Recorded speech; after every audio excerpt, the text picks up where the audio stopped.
Senhor presidente, claramente é necessário nós refletirmos sobre quais razões estamos para votar essa resolução. O que motiva a instituição dessa resolução? Primeiro, o que motiva é a inexistência do ato. E aí reza, senhor presidente, o primeiro dos absurdos. Durante 2 anos, o Estado brasileiro dispôs de, senador Eurovisto, 36 bilhões de reais. 20 bilhões no ano de 2020, 16 bilhões no exercício até agora. Sem um ato institutivo. Se criou uma anomalia. Essa anomalia se chama emenda de relator, RP9, orçamento secreto. Eu acho que tem alguns contra-argumentos na base do risível. Não, como o orçamento é secreto? Eu vou explicar por que o orçamento é secreto. Porque primeiro é o seguinte, cria-se uma figura, RP9, emenda de relator. E é esta figura que passa a distribuir mais recursos que todas as transferências que essa mesma rubrica do orçamento fez durante toda a década. É isso. Só ano passado é que essa figura do orçamento público passou a ter um salto para a altura de quase 20 bilhões de reais que não tinha durante toda a década. A pergunta preliminar para todos que estão nos assistindo entenderem é a seguinte: onde foi parar 36 bilhões de reais? Para onde foi? Foi distribuído entre os parlamentares. Quais parlamentares? Para quais estados? Para onde foi destinado? Quais estados receberam esse recurso? Eu sei até que o meu estado recebeu. Mas quem foi que colocou o recurso lá? Quais são os parlamentares, deputados, deputadas, senadores, senadoras que foram beneficiados? Esses seres benditos. Porque esses seres benditos, alguns deputados e senadores, passaram a ter capacidade de acessar, durante 2 anos, quase 36 bilhões de reais, e fazer indicação para terceiros, que nós nem sabemos quais são esses terceiros. É prefeitos de algumas cidades, é governos de alguns estados, mas em alguns casos, o que se ouve, e é o que se ouve, porque não tem regra de transparência, o que se ouve é que deputado ou senador de um estado mandou para outro, sem relação nenhuma. E por que mandou? Qual foi o processo licitatório? Nós podemos estar, eu digo, podemos estar, porque não tem transparência, e a ausência de transparência, vamos ao que se trata.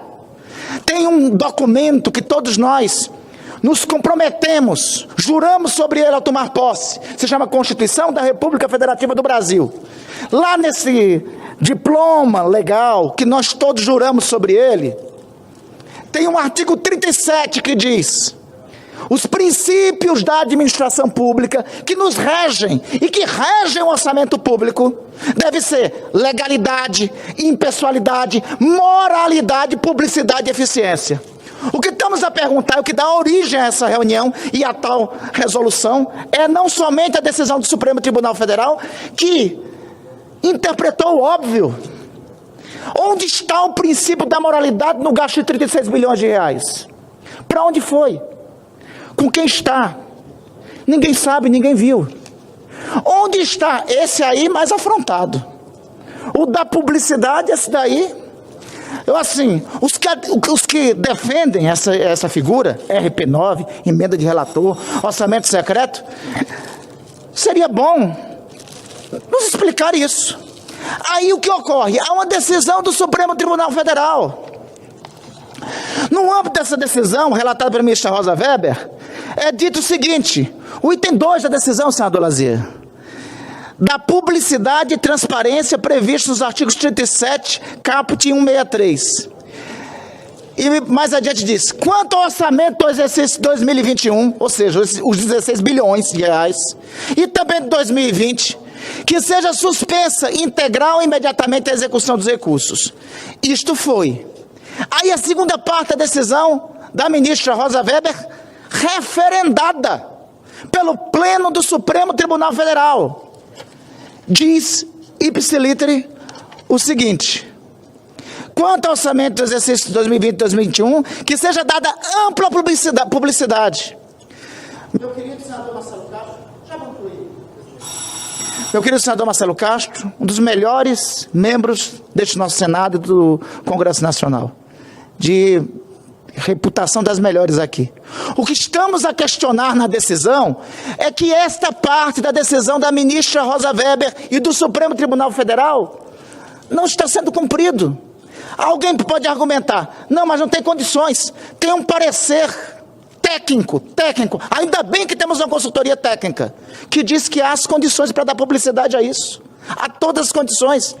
O segundo aspecto a questionar, veja, é o valor. Se foi questionado o excesso, que não tinha transparência, agora se estabelece um valor que é igual ao valor que foi executado até este ano, de 16 bilhões. A rigor, sob o controle das mesas do Congresso, e aí independente que seja, quem seja, e do relator. Eu já concluo mesmo, senhor presidente, já concluo mesmo. A continuar isso, alguém com controle de 16 bilhões, uma proposta talvez para a eleição do ano que vem seja suspender a eleição presidencial e fazer a eleição do relator do orçamento. Ele passa a ser alguém mais poderoso que o presidente da República, que é explanado dos ministérios, que é o Congresso Nacional, um homem, tem 16 bi na mão, bora eleger o relator do orçamento, esquece a eleição do presidente da República, esse é o cara que vai mandar, que está com 16 bi para controlar. Então, o que estamos questionando aqui, falo isso para concluir, senhor presidente, é primeiro, a decisão da ministra Rosa Weber e do Supremo Tribunal Federal, da maioria dos seus membros, claramente não é cumprida. E há condições para cumpri-la. Em segundo lugar, senhor presidente, não é aceitável a manutenção da existência dessa figura, de um relator, de uma pessoa, ou seja, a mesa dos congressos, com o poder de definir o destino de 16 bilhões de reais. Obrigado, senador Randolph. Com a palavra, senador José Aníbal.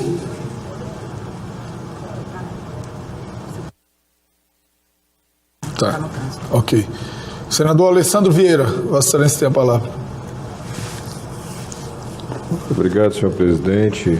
Como já asseveramos na sessão na Câmara dos Deputados, se faz necessário repetir aqui os mesmos pontos de crítica com relação à solução que ora é adotada pelo Congresso Nacional. Repito com profunda tristeza que o Congresso Nacional escolheu mentir para o Supremo Tribunal Federal, mentir para a sociedade, mentir ao dizer que não tem como rastrear as origens das indicações de 30 bilhões de reais. Eu não estou falando de 30 reais, não estou falando de 300 reais, estou falando de 30 bilhões de reais que passaram pelas mesas de senadores e deputados e que tinham sua destinação, sua distribuição controlada por planilhas. Essas planilhas foram inclusive divulgadas pela imprensa. Não é justo dizer que não é possível fazer isso. Ofende a inteligência dos brasileiros, ofende o Supremo Tribunal Federal que exigiu transparência. E não bastasse, apesar do esforço do relator, que merece sempre nossas homenagens, o colega Marcelo Castro, o que agora se faz é cristalizar essa hipótese inconstitucional de que um só parlamentar possa dispor de quase 20 bilhões de reais para distribuição sem nenhum critério técnico, com transparência limitada. É inacreditável que a gente imagine que um país consegue se organizar, que políticas públicas sérias possam ser estruturadas quando o orçamento tem essa feição tão fragmentada, tão voltada para o atendimento apenas de interesses políticos eleitorais ou eleitoreiros, para não deixar de dar o caráter mais rasteiro desse tipo de negociação. E não se diga que a gente está criminalizando a política. Essa é uma das frases mais repetidas nos últimos anos e mais equivocadas. A única coisa que criminaliza a política é político criminoso. O político criminoso criminaliza a política. O que estamos exigindo, e não estamos sós nessa exigência porque a sociedade exige, o Supremo determina, é transparência e qualidade no gasto. A Constituição não dá a ninguém, a nenhum parlamentar, o direito de fazer as coisas a seu alvedrio. Ninguém. Mas, infelizmente, novamente, o Congresso não mostra para usar as palavras do relator, a humildade necessária para fazer um meia-culpa, para entender que está exacerbando no exercício do poder, para entender que o voto elege senadores, deputados, mas não dá a ninguém o poder de ser dono do dinheiro dos brasileiros. Não dá a ninguém poderes absolutos e autoritários. Nos falta, como coletivo, essa leitura básica do que é democracia. E ao cometer essa falha, novamente, abrimos as portas para que o judiciário faça o seu papel de freio a esse exercício arbitrário de poder por parte do Legislativo. Essa resolução, que provavelmente será aprovada com o voto contrário do Cidadania no Senado, será questionada na Justiça. Ainda de hoje para amanhã estaremos colhendo as assinaturas dos vários colegas que nos procuraram para que prestemos essa informação à ministra Rosa Weber e ao Supremo Tribunal Federal. O Congresso se recusa a cumprir plenamente a ordem da Justiça. É lamentável. Nós todos poderíamos estar aqui sentados decidindo como vamos pagar o Auxílio Brasil de forma efetiva para os mais de 20 milhões de brasileiros que passam fome. Nós poderíamos estar aqui sentados tentando decidir como vamos fazer com que a economia brasileira se movimente e os empregos cheguem e os mais de 14 milhões de desempregados tenham um futuro, uma esperança. Como recuperar essa educação destruída miseravelmente pelo governo Bolsonaro, mas nada. Estamos aqui tentando fazer filigranas para poder continuar fazendo manipulação orçamentária. Eu lamento e já antecipo, senhor presidente, o voto contrário a essa resolução, com toda a vênia e todo o respeito ao senhor relator.